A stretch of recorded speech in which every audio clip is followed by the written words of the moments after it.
Channel terkeren, termantap, terkece, tersubscribe, terlike, terkomen, tershare, the best, teruhui, teredukasi di dunia. Yo guys, balik bersama gue di Batam KW Lintar, dan kali ini kita bakal Q&A guys, agar kita semakin dekat antara YouTuber dan penonton. Sebelum masuk ke Q&A ya, jangan lupa subscribe guys, karena subscribe itu gratis. Dan guys, ini ada pertanyaan pertama guys, dan pertanyaan pertamanya adalah, Bang, bagaimana cara lo menuju 100 subscriber pertama bang? Oh ya guys, sebelum ke video Q&A-nya, aku sangat berterima kasih kepada kalian. Karena tanpa ada kalian, channel ini dan aku bukanlah apa-apa guys. Privilege.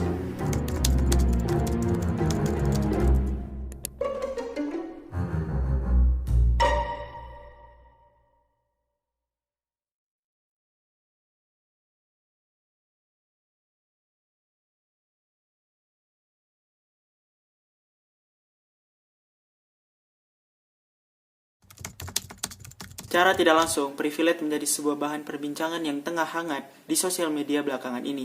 Tak jarang pula banyak yang berpikir dari kita bahwa privilege lah yang menyebabkan adanya golongan-golongan di dalam masyarakat, golongan atas dan golongan bawah. Sehingga jika kita membicarakan privilege, tentu ini tidak akan pernah ada habisnya. Bagaimana bisa begitu?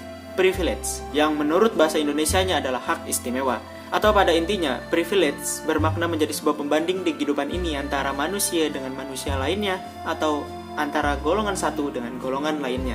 Privilege dapat meliputi kekayaan, kepintaran, ras, wajah, tinggi badan, situasi, kondisi lingkungan, ataupun pekerjaan, serta hal-hal lain di mana ketika hal tersebut memiliki sebuah pembeda atau pembanding antara hal satu dengan hal lainnya, itu privilege. Misalnya, ada kejadian seperti ini.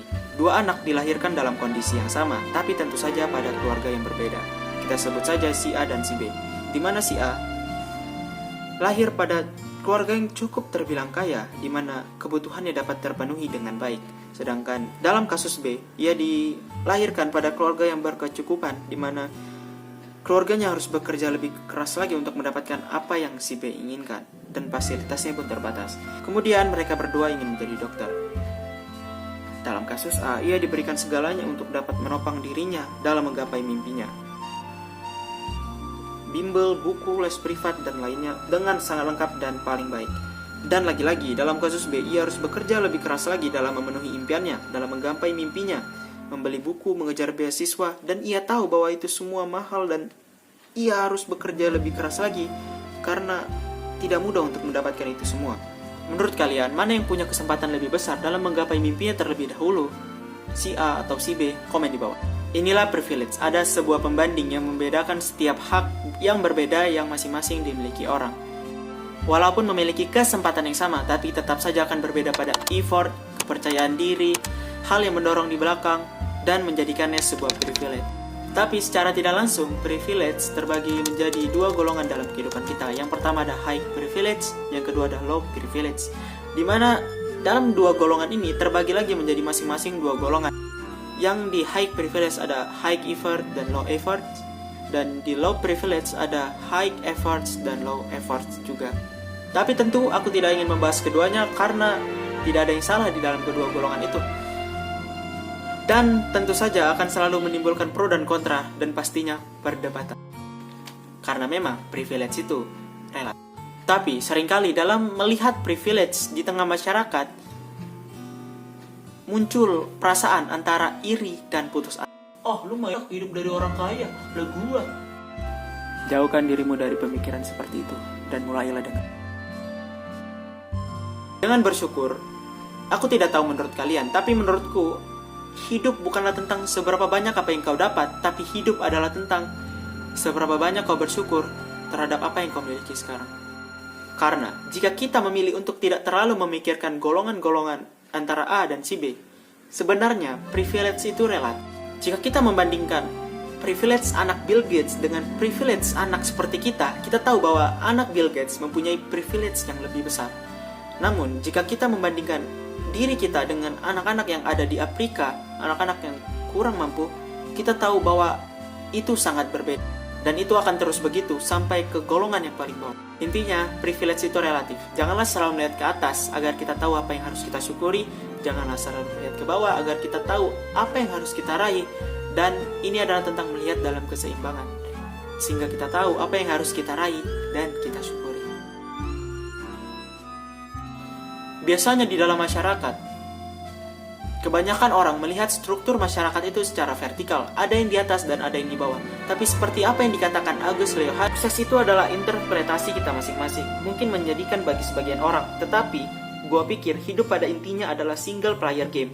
Ini bukan tentang persepsi orang tentang sukses itu bukan datang secara eksternal, tapi sukses itu datang dari internal, dari dirimu sendiri. Jadi, cobalah hidup dengan memandang secara horizontal. Dan tips terakhir, kamu harus berhenti diam-diam aja dan mulai Jangan menunggu waktu yang tepat untuk memulai. Kata terbaik untuk menaklukkan kata nanti adalah sekarang, melakukannya sekarang.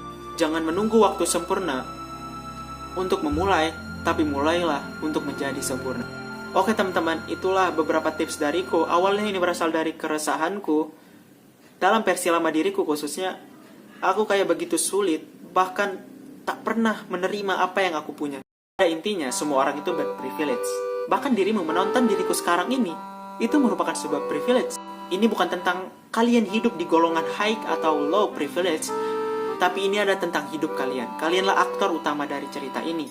Ini bukan tentang kalian hidup di golongan high atau low privilege, tapi ini adalah tentang hidup kalian. Kalianlah aktor utama dari cerita hidup kalian.